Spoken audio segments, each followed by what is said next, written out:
क्या आपको पता है कि महाशिवरात्रि क्यों मनाते हैं? पूर्व एक समय में महाविष्णु आदि शेषु पे दूध के समंदर में वैकुंठ में आराम कर रहे थे।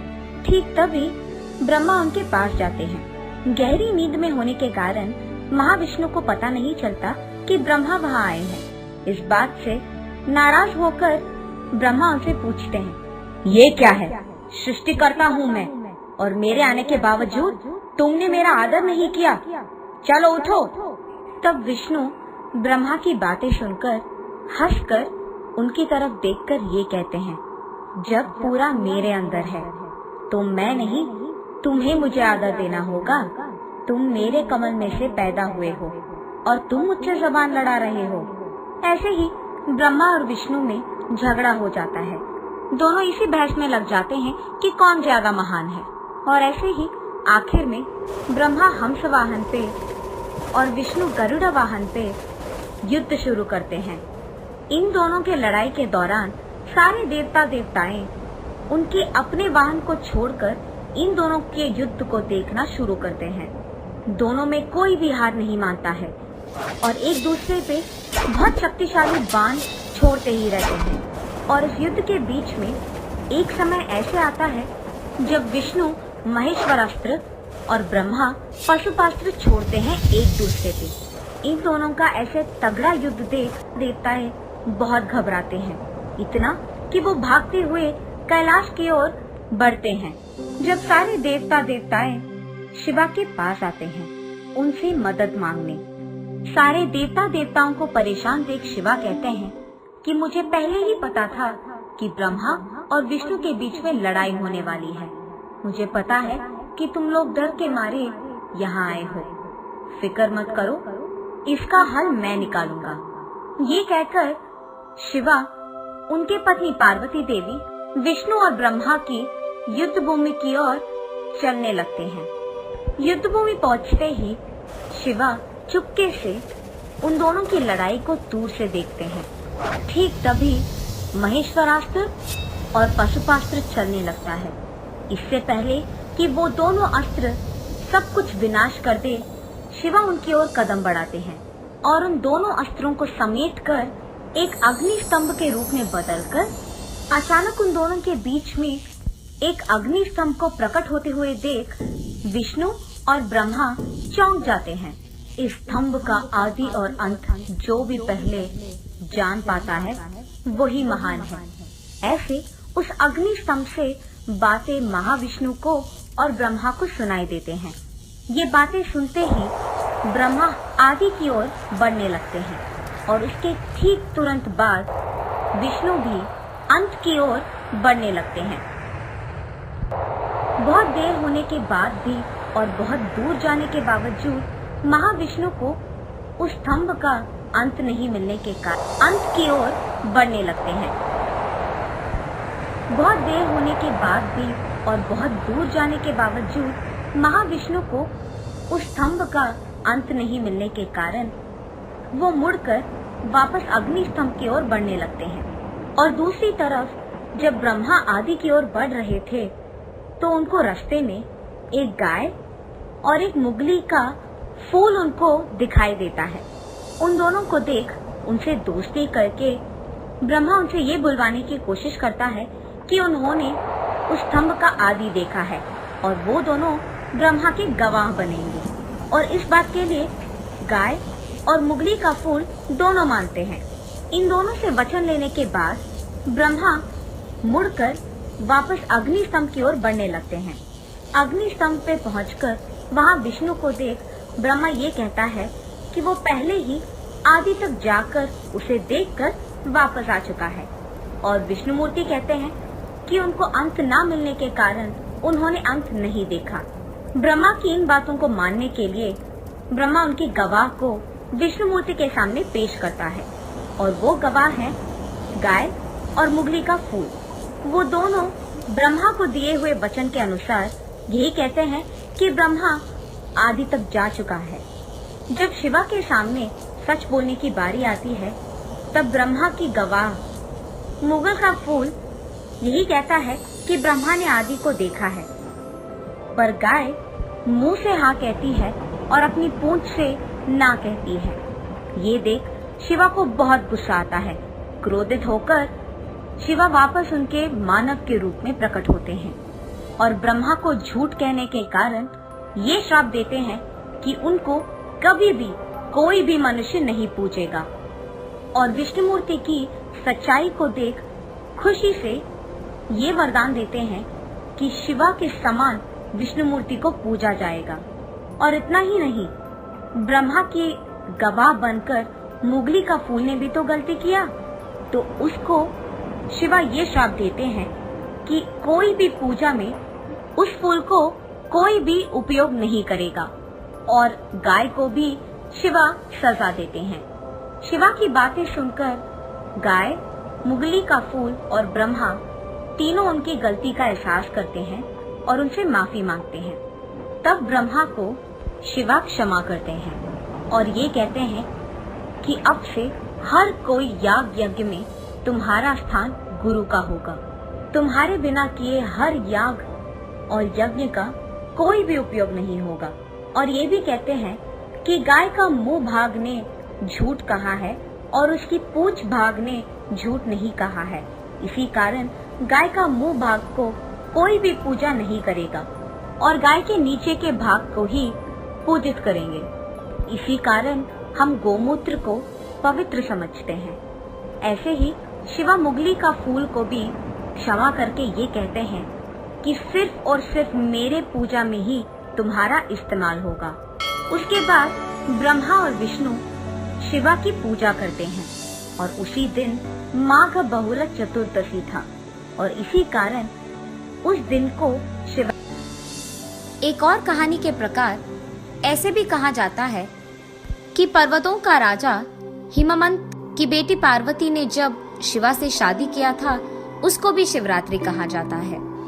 एक और कहानी के प्रकार ये भी कहा जाता है कि एक दिन कैलाश पर्वत पे उनके घर में जब शिवा और पार्वती बात कर रहे थे, तो पार्वती देवी शिवा से ये पूछती है कि सारे पूजाओं में से सर्वश्रेष्ठ कौन सा है।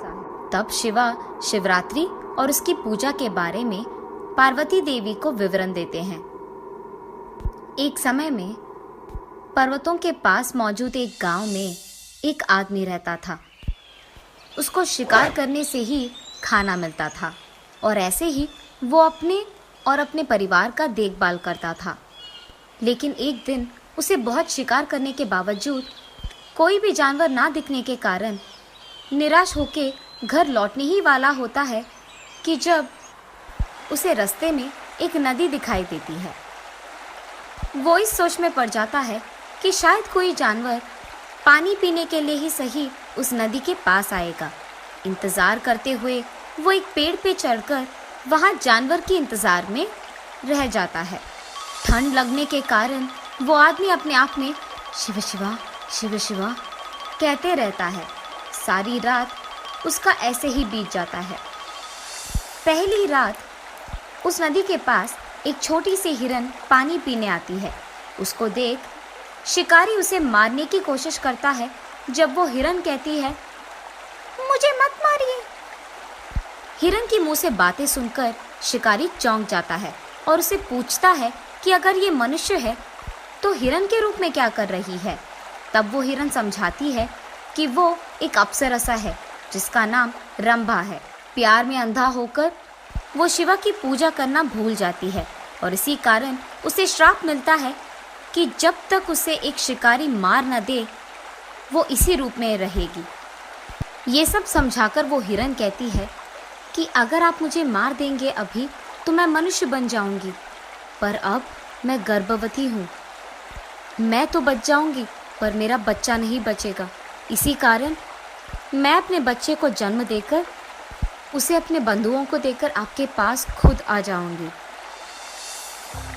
दूसरी रात को उस नदी के पास पानी पीने के लिए एक और हिरन आती है। जब शिकारी उसे मारने की कोशिश करता है तब वो हिरन उससे बात करके बोलती है कि उसे ना मारे। ओ मानव, तुम मुझे मत मारो, मेरे में कुछ बचा ही नहीं है ताकि तुम खाओ। मेरे मरने के बावजूद मैं तुम्हें और तुम्हारे परिवार को कोई काम नहीं आऊँगा। मुझे छोड़ दो। कल यहाँ एक अच्छा खासा हिरन पानी पीने आएगा जो मग जाति का है। चाहिए तो उसे मार के खाओ। अगर वो तुम्हें कम पड़ गया तो मैं वादा करता हूँ कि मैं तुम्हारे पास वापस आऊँगी। तीसरी रात होती है। अब शिकारी भूख के मारे उस हिरन का इंतज़ार करते रहता है। इतने में वहाँ एक हट्टा खट्टा हिरन पानी पीने नदी के पास आता है। उसे देख शिकारी मारने लगता है कि वो भी कहता है कि मुझे मत मारो। तब वो शिकारी उसे कहता है कि पहले 2 रातों में आए हुए हिरन ने उससे कहा है कि वो एक और हिरन को भेजेंगे मेरा शिकार बनने के लिए। ये सुनकर वो हिरन कहता है कि ठीक है, मैं कल तुम्हारे घर खुद आऊँगा। उसकी बात मानकर शिकारी वापस उसके घर चले जाता है। अगले दिन सुबह उनके वचनों के अनुसार ही वो 3 हिरन उसके घर के सामने प्रकट होती है और ये बहस करते हैं कि मुझे पहले मारो। वचन का आदर करके आए हुए उन तीनों हिरणों को देख शिकारी चौंक जाता है और उसे अपनी वृत्ति पे घिन आती है और तब वो फैसला करता है कि खाने के लिए उसे शिकार करने की कोई जरूरत नहीं है। और यही बात वो उन तीनों हिरणों से कहता है और उन्हें नमस्कार करता है। ठीक तभी आकाश से फूल बरसते हैं और शब्द घोषित होते हैं। देवताएं सारे खुश होकर शिकारी से ये कहते हैं, ओ मानव, तुमने सारी रात जागरण किया है और कुछ खाया भी नहीं है। और ठीक ऐसी चतुर्दशी पे जो माघ बहुला चतुर्दशी है और यही शिवरात्रि भी है। जिस पेड़ पे तुमने चढ़ा है वो बिल्वा का वृक्ष है और सारी रात तुम्हें पता नहीं चला, पर तुम्हारे पेड़ के नीचे शिव का लिंग था। उस पे सारी रात तुमने समय काटने के लिए बिल्व के पत्तों को नीचे गिराया और ऐसे ही शिवरात्रि का तुमने पूजा भी कर दिया और इसी कारण तुम्हें ऐश्वर्य और संपत्ति खूब मिलेगी। ये कहानी सुनाने के बाद शिवा पार्वती से ये कहते हैं, देवी, जो मृगशिरा हमें आकाश में दिखता है वो यही है। आगे के 2 हिरन और पीछे एक मृग।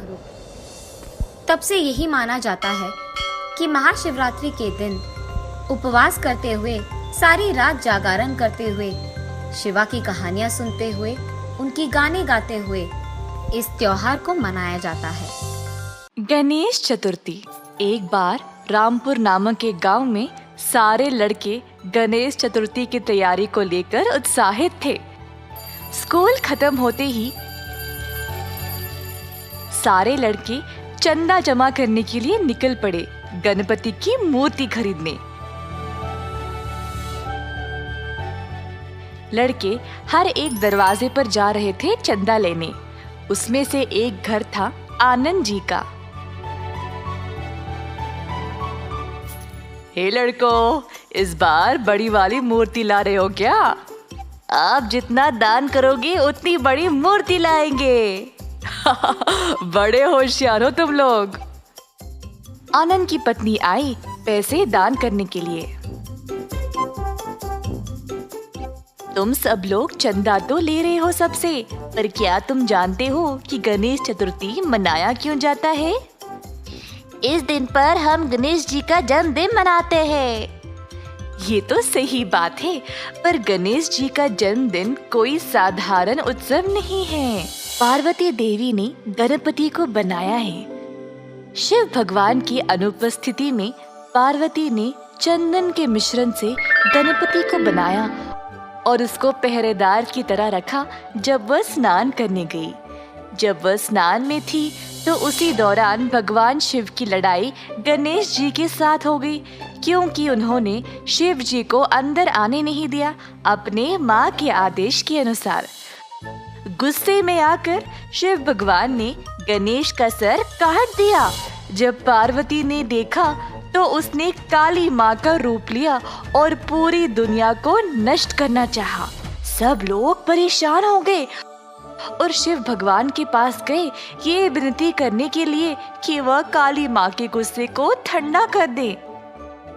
फिर शिव जी ने अपने लोगों को ये आदेश दिया कि उस बच्चे का सिर लेके आए जिसकी माँ ने उसको छोड़ दिया है। लोगों को सबसे पहले एक हाथी का बच्चा ही मिला, तो उन्होंने हाथी के बच्चे का सिर काटा और शिव जी के पास ले आए। शिव भगवान ने तुरंत सर को गणेश जी के शरीर पर रख दिया और उसको वापस जीवित कर दिया। काली माँ का गुस्सा खत्म हो गया और पार्वती देवी वापस अपने असली रूप में आ गई। सब देवताओं ने गणेश जी को आशीर्वाद दिया और यही दिन को आज हम गणेश चतुर्थी के रूप में त्योहार मनाते हैं। ये कहानी सुनकर सारे लड़के हैरान होकर एक दूसरे को देखने लगे। गणेश चतुर्थी तो परसों है ना? हाँ, हम इसी कहानी पर एक नाटक पेश करेंगे। बाकी के बच्चे भी खुशी से कूदने लगे। आ गया गणेश जी का त्योहार का दिन। ये त्योहार 10 दिनों तक मनाया जाता है और पहले दिन गणेश का एक मिट्टी का पुतला हर घर में रखा जाता है। सारे घर को फूलों से सजाया जाता है। मंदिरों में बहुत सारे भक्त पूजा पाठ के लिए आते हैं। सारा परिवार एक साथ इस त्योहार को मनाता है। समुदाय के लोग बड़ा मंच बनाते हैं गणेश भगवान की बड़ी मूर्ति रखने के लिए, ताकि सब लोग इस जश्न में भाग ले पाए। इसी प्रकार रामपुर गांव में भी गणेश चतुर्थी के दिन हर कोई, बूढ़ा बच्चा, सब एक साथ आए इस त्योहार को मनाने के लिए। उन्होंने एक बड़ा सा मंच बनाया और उसको सजाया और गणेश भगवान की एक बड़ी सी मूर्ति को उस मंच पर रख दिया।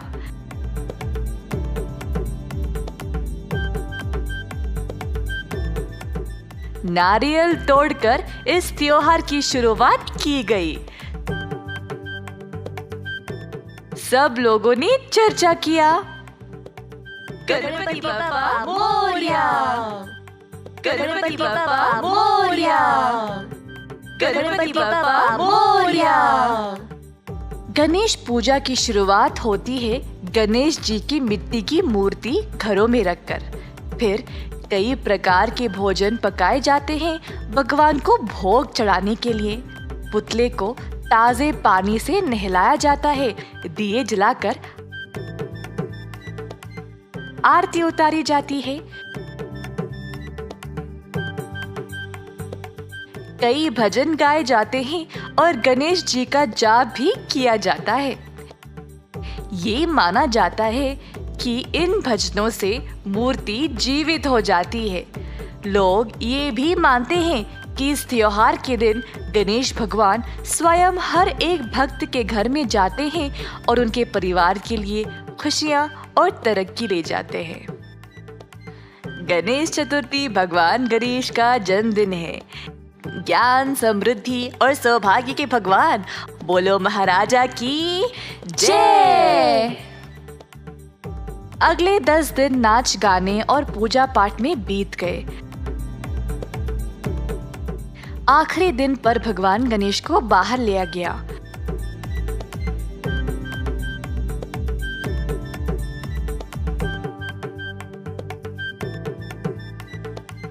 सब लोग खुशी से नाच गाने का प्रदर्शन कर रहे थे अपनी भक्ति दिखाने के लिए।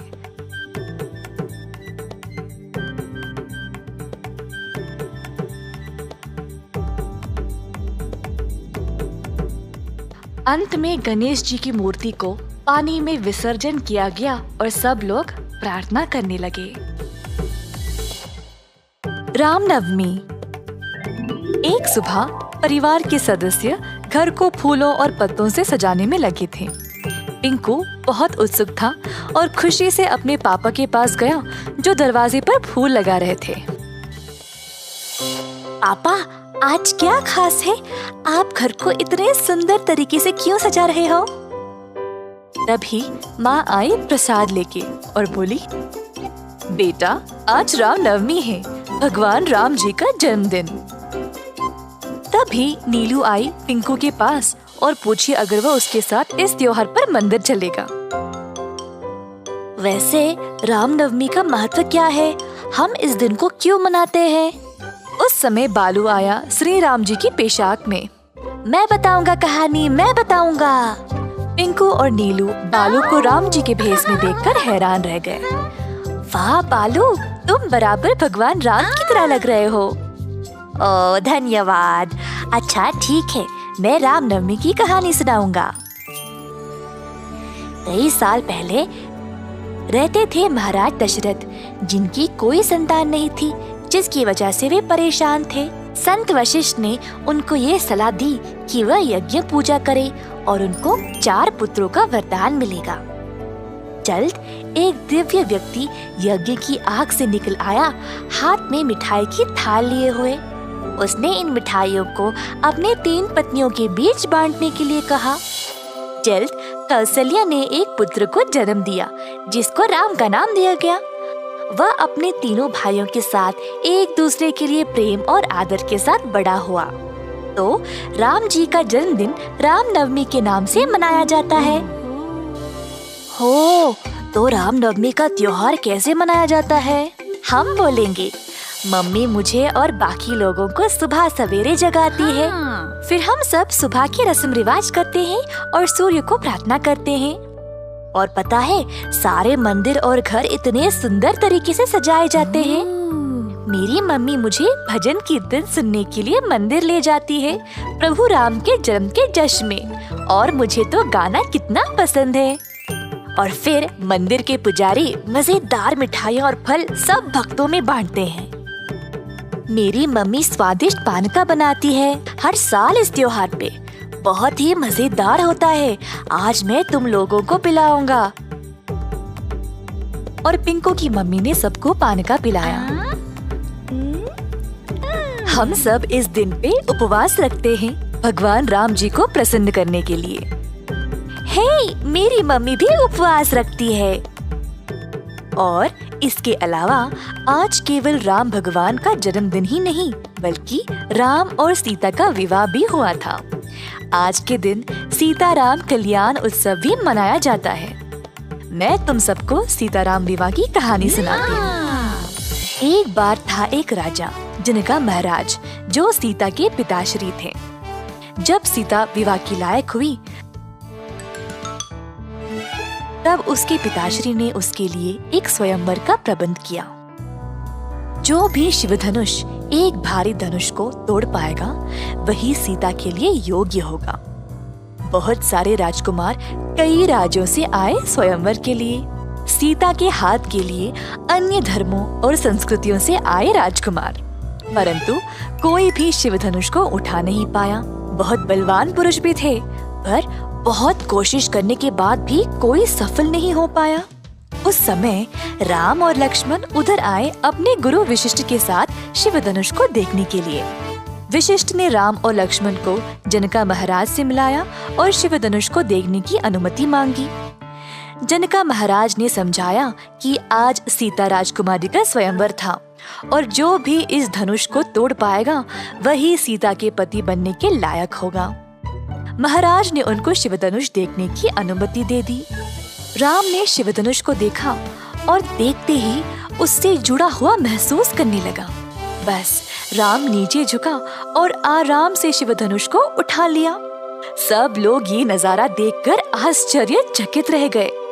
राम ने तब शिवधनुष को तोड़ दिया और सब लोग जयकार करने लगे। इसके बाद राम का विवाह सीता के साथ हो गया, राम जी के जन्मदिन पर ही। और बहुत सारे लोग जमा हुए इस अनोखे अवसर को देखने के लिए। राम और सीता का विवाह एक त्योहार की तरह मनाया गया।